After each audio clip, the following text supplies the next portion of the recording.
নমস্কার সবাইকে, ওয়ান্ডার মহুয়ার নতুন একটি ভিডিওতে সকলকে স্বাগত। আজকে শনিবার আর এখন সকাল 11:15। তাহলে আজকের ভিডিওটা শুরু করি।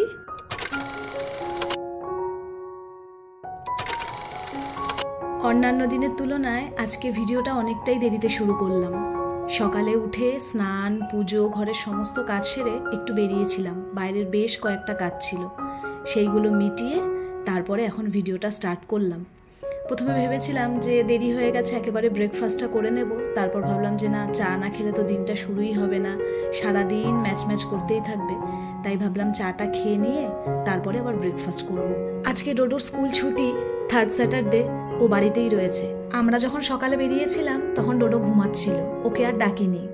এখন তাই বাড়ি ফেরার পরে জিজ্ঞেস করছে, কোথায় গেছিলে, কেন গেছিলে, আমাকে কেন ডাকুনি, এইসব নানা রকম প্রশ্ন করছে।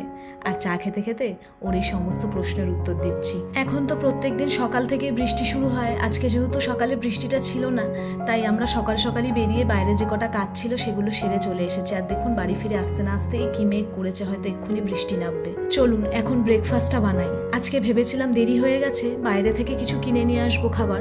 তারপর অজয় বলল যে না, ঘরেই তুমি ব্রেকফাস্ট বানাও, আমরা তো সকালে সবাই ছাতু খেয়েছি, দেরি হলে কোনো ব্যাপার না, ঘরেরই খাবার খাবো। তাই ভাবলাম আজকে একটু নিরামিষভাবে চাউমিন বানাই। ঠিক আগে যেমন মা ঠাকুমা স্কুলে যাওয়ার সময় বানিয়ে দিত আলু দিয়ে চাউমিন, আজকে ঠিক সেইভাবে আলু দিয়ে চাউমিন বানাবো। ঘরে অনেক সবজি রয়েছে চাউমিনে দেওয়ার, কিন্তু কিচ্ছু দেবো না, এখন কাটতেও ওগুলো সময় লাগবে। তাই ভাবলাম আলু দিয়ে একদম সিম্পলভাবে চাউমিন বানাই। আমার আগের ভিডিওতে বেঙ্গলি ব্লগার বাবলি বলে আমাকে একজন কমেন্ট করেছে, পুরো ভিডিও দেখলাম, খুব সুন্দর রান্নাঘর তোমার। অসংখ্য ধন্যবাদ এত সুন্দর একটা কমেন্ট করার জন্য। এইভাবেই পাশে থেকো। আর এইদিকে ডোডো চাউমিনের খবর শুনে অনেক আগের থেকে ডাইনিং টেবিলে অধীর আগ্রহে বসে আছে যে কখন মাম্মাম চাউমিনটা নিয়ে আসবে। প্রত্যেকটা ঘরেই দেখবেন যখন ভালো যেদিনকে কোনো কিছু রান্না হয়, বাচ্চাগুলোর না খুব আগেই খিদে পেয়ে যায়। আর চাউমিন পেয়ে এতটাই খুশি হয়েছে, আমাকে কতবার দেখাচ্ছে যে কি ভালো হয়েছে। যাই হোক, অজয় খেয়ে চলে গেছে, এখন আমি খেতে বসবো। আর এইদিকে ঝমঝমিয়ে বৃষ্টি নেমে গেছে। এখন যদি এই দরজাটা না বন্ধ করি, জলের ঝাপটা সম্পূর্ণ ঘরে চলে আসবে। আসলে কি জানেন তো, অনেকেই আমাকে বলে যে কেন তোমরা ব্যালকনিটা এটা পুরোটা ঘিরে দাও না, বৃষ্টি হলে যে জল চলে আসে। আমার শ্বশুরমশাইও বলে, কিন্তু আমার আর অজয় দুজনের কারোই পছন্দ না যে আমরা ব্যালকনিটা পুরো ঘিরে দিই আর কি। আমাদের এই ওপেন ব্যালকনি দারুণ লাগে, ঘিরে দিলে না সেই একটা ব্যাপার লাগে না, কেমন একটা বদ্ধ লাগে। তবে দেখা যাক, এখন তো ঘেরার কোনো রকমই প্ল্যান নেই। তবে ইন ফিউচার যদি কিছু করি তখন তো আপনারা সকলে সেটা জানতেই পারবেন। তো বৃষ্টিটা একটু কমেছে বলে এখানে বসেই আমি ব্রেকফাস্টটা করে নিলাম। দাঁড়ান, ডোডোর জন্য কয়েকটা আমান ভিজিয়েছি, ওকে একটু দিয়ে আসি। ও পাশের ঘরে খেলছে, আজকে তো স্কুল ছুটি, তাই সকাল থেকে উঠেই ওই ঘরে চলে গেছে। এখন বাদামটা গিয়ে দিয়ে আসি, নইলে পড়েই থাকবে, আর খাওয়া হবে না। আর চলুন আপনাদেরকেও দেখাই, ও পুরো একদম খেলনা সমস্ত কিছু নিয়ে খেলতে বসেছে আজকে। এই দেখুন, পুরো এই ড্রামটার মধ্যে ওর সমস্ত কিছু জিনিস থাকে খেলার। এইটাকে নিয়ে একদম এর মধ্যে আজকে যা কিছু ছিল সমস্ত কিছু বার করেছে। ও নাকি কি একটা বানাবে দেখেছে, সেইটার থেকে এখানে খুঁজে নাকি জিনিস সব আলাদা করে এখন আবার ওই ঘরে নিয়ে যাবে। বলেছে দুপুরবেলা খাওয়া দাওয়া করার পরে আমি বসে বানাবো। তো এই সমস্ত জিনিস নিয়ে বসেছে। ওই যে আমি আপনাদের আগের ভিডিওতে বললাম যে ও যখন ওর জিনিস ও যেখানে রাখে, এই যে এখন যেমন যেখানে যা জিনিস রেখেছে হাতের কাছে খুঁজে পাচ্ছে, এই যদি আমি গুছিয়ে রাখতাম ও খুঁজে তো পেতই না, ও বিরক্ত হতো, আর আমাকেও বারবার ডেকে বিরক্ত করতো, কোথায় রেখেছো। তো ওই জন্য আমি এই ঘরটাকে অত বেশি গোছাই না, এটা ওর মতন করে রেখে দিই। আর ক্যারাম খেলে তো, ক্যারামের গুটিগুলো না এদিক ওদিক ভীষণ ছড়িয়ে ছিটিয়ে থাকে, রাখার একটা ভালো জায়গা পাচ্ছিলাম না। তা আজকে দেখি এই ড্রামটা যখন খালি করেছে, ওর মধ্যে খুব সুন্দর একটা ছোট্ট বক্স রয়েছে, তাই ওইটার মধ্যে আমি ক্যারামের গুটিগুলো রেখে দিলাম। আর ডোডো বললো তুমি ওর মধ্যে লিখে রাখো, তাই আমি লিখেও দিলাম। না চলুন, আমি আর বসবো না, এখন ও ওর মতন খেলুক। একটু পরে আবার ওকে স্নানের জন্য ডাক দেবো। এখন গিয়ে আমি রান্নাবান্নার সমস্ত কিছু জোগাড় করি। আজকে রান্নার সমস্ত সবজিপাতি আমি কেটে রেখেছি, কেটে রেখে তবেই বেরিয়েছিলাম। আমি তো জানি আজকে আমি কি রান্না করব, তো সমস্ত কিছু গুছিয়ে রেখে গেছি। এখন চটপট করে রান্না করব। আর এসেছে এই যে জাগলিং করছে বল নিয়ে, সেটা দেখানোর জন্য। তুমি দেখো আমি শিখেছি, তো সেটাও আবার একটুখানি দেখলাম। সব দিকে ম্যানেজ করেই চলতে হয় আর কি। তো এই দেখুন, সমস্ত সবজি এখানে আমি একদম কেটে গুছিয়ে রেখে গেছিলাম। আসলে আগের দিন জানা থাকলে যে কি রান্না করব তাহলে অনেকটাই সুবিধা হয়। আজকে পালং শাক করব, আর এখানে পালং শাকের জন্য সবজিগুলোকেও কেটে রেখেছি, বেগুন, কুমড়ো, আলু দিয়ে আর বড়ি দিয়ে পালং শাক করব। আর এদিকে করব হচ্ছে ওলকচুর তরকারি। ওলকচুটা কেটে আলাদা করে রেখেছি কারণ ওটা ভাপাবো। আর এই যে আলু, তো আজকে এই রান্না হবে, পালং শাক আর হচ্ছে কচু আলু দিয়ে একদম নিরামিষভাবে ঘি গরম মশলা দিয়ে তরকারি। তো এখন আগে কচুটাকে একটু ভাপাতে বসিয়ে দিই। আমি না ভাপিয়ে খাই না, কারণ আমার ভীষণ গলা ধরার একটা ভয় থাকে, তাই কচুটাকে ভাপিয়ে নিয়ে তারপরে ওটাকে রান্না করব। অনিজিৎ লাইফস্টাইল বলে আমাকে একজন কমেন্ট করেছে, দিদি ভাই আর একটু বড় ভিডিও দেওয়ার চেষ্টা করো, তোমার ভিডিও দেখতে দেখতে কখন যে শেষ হয়ে যায় চোখের নিমেষে বুঝতেই পারি না।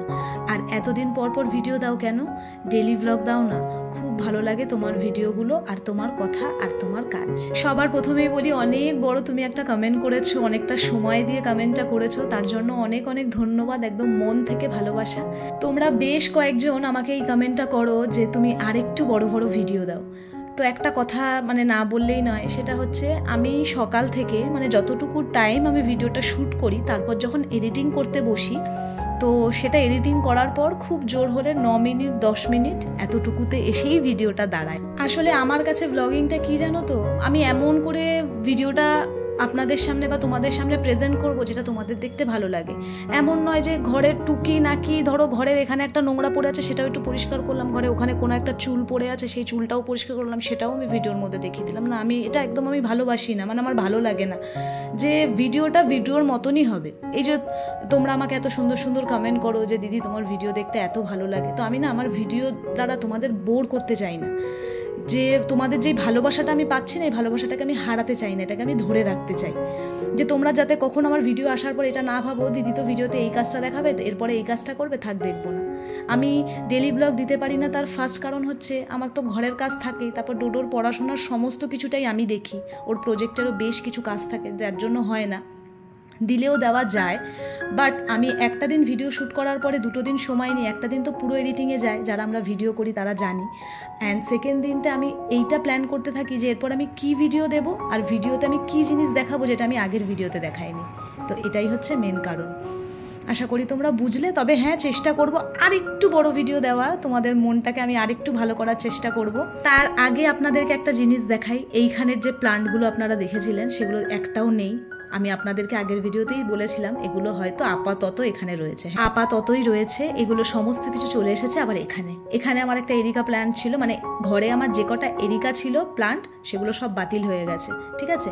আর আমার টিভি ক্যাবিনেটের সামনে এসেছে হচ্ছে এই নতুন প্ল্যান্টটা, দাঁড়ান লাইটটা জ্বালিয়ে নি তাহলে বুঝতে পারবেন ভালো করে। এই দেখুন এইটা এসেছে। এখানে তো একটা স্নেক প্ল্যান্ট ছিল প্রথমে, তারপরে চেঞ্জ করে আবার এই প্ল্যান্টটা এসেছে, আবার ওটাকে চেঞ্জ করে নিয়ে এসছে এখানে এই রেড টাইপের একটা। আচ্ছা, এই প্ল্যান্টটার নামটাও না আমি জানি না, আপনারা যদি কেউ জেনে থাকেন আমাকে প্লিজ একটু জানাবেন। আমি তো এগুলোকে বাহারি পাতাই বলতাম। এটা তো আগেই ছিল, এটা তো আপনারা দেখেছেনই। তো এই দুটো এখন এখানে রয়েছে, আর এইখানে সেট আপটা খানিকটা এরকম হয়েছে, স্নেক প্ল্যান্ট আর জিজি প্ল্যান্ট দিয়ে এখানটা সাজানো হয়েছে। এখানে রাখা হয়েছে 2টো স্নেক প্ল্যান্ট আর 2টো জিজি প্ল্যান্ট। জিজি প্ল্যান্টের যে টপগুলো রয়েছে ওগুলো পরে চেঞ্জ করে দেওয়া হবে, মানে ওর মাথায় কখন কি হচ্ছে আমি জানি না, ঘরের গাছগুলোকে নিয়ে আবার বাইরে চলে এসেছে। আর এইখানেও 2টো এরিকার বদলে 2টো স্নেক প্ল্যান্ট রাখা রয়েছে। আর আমার টিভি ক্যাবিনেটের সামনে যে প্ল্যান্টটা ছিল ওটা এখানে চলে এসেছে, ঠিক আছে। ওর সমস্ত কিছুই মুডের ওপর ডিপেন্ড করে, ও কখনো এটা করছে কখনো সেটা করছে। তাহলে চলুন, এদিকের কাজ তো সমস্ত কিছু শেষ হলো, এখন একটু চাল বাটবো। আসলে একটু বড়া বানাবো, তো ঘরে চালের গুঁড়োটা শেষ হয়ে গেছে, তাই ঘরে একটু আতপ চাল ছিল ভিজিয়ে রেখেছিলাম, সেটাই এখন বাটবো। এই যে শিলনোড়াটা আপনারা দেখছেন আমি চালটা বাটছি, এই শিলনোড়াটা হলো আমার শাশুড়ির শিলনোড়া। তো আমার দিদি শাশুড়ি আমার শাশুড়িকে দিয়ে গেছিলো, আর আমার শাশুড়ি এটা আমাকে দিয়েছে। যখন আমি আলাদা হই তখন আমাকে এই শিলনোড়াটা দিয়েছিল আমার শাশুড়ি। প্রথমে ভেবেছিলাম নিয়ে কি করব, কিন্তু বিশ্বাস করুন অনেকটা কাজে লাগে, টুকিটাকি পোস্ত এই সমস্ত জিনিস বাটার জন্য ভীষণ হেল্পফুল একটা জিনিস। তাছাড়াও আমার শাশুড়ি বলে এও স্ত্রী বাড়িতে নাকি শিলনোড়াটা থাকা খুব ভালো। আর এইদিকে দেখুন আমার গরম গরম বড়া ভাজা হয়ে গেছে, একদম গরম গরম বড়া, তার সঙ্গে পালং শাক, আর শাশুড়ি পাঠিয়েছিল এই মটর ডালের বড়া আলু দিয়ে তরকারি। আমার শাশুড়িরও আজকে নিরামিষ, আর আমি এই যে কচু আলুর তরকারি রান্না করেছি। আজকে অনেকগুলো পদ হয়ে গেছে, তাই ভাত আজকে একটু কম নিয়েছি, কারণ সেই সব সবজিগুলো শেষ করতে হবে। এখন আবার এদিকের খাওয়া দাওয়া শেষ করে বাকি যা হাতের কাজ আছে শেষ করে এখন আমি আবার একটু বেরাবো, ডোডোর কয়েকটা বই কেনার আছে। আর এখন অজয়ও বেরিয়ে যাবে, যেহেতু স্যাটারডে আর সানডে করেও ডান্স ক্লাস থাকে, আমাদের ডান্সের স্কুল আছে, তো সেখানে চলে যাবে, তাই আমিও এখন বেরিয়ে পড়বো। তাহলে চলুন আজকের ভিডিওটা এখানেই শেষ করছি, খুব তাড়াতাড়ি দেখা হবে নতুন অন্য একটা ভিডিওর সাথে। সকলে ভালো থাকবেন, সুস্থ থাকবেন, অবশ্যই কিন্তু নিজেদের খেয়াল রাখবেন। ভিডিওটা কেমন লাগলো জানাতে ভুলবেন না, আর এইভাবেই আমাকে সাপোর্ট করবেন যাতে আগামী দিনে আরও সুন্দর সুন্দর ভিডিও দিতে পারি।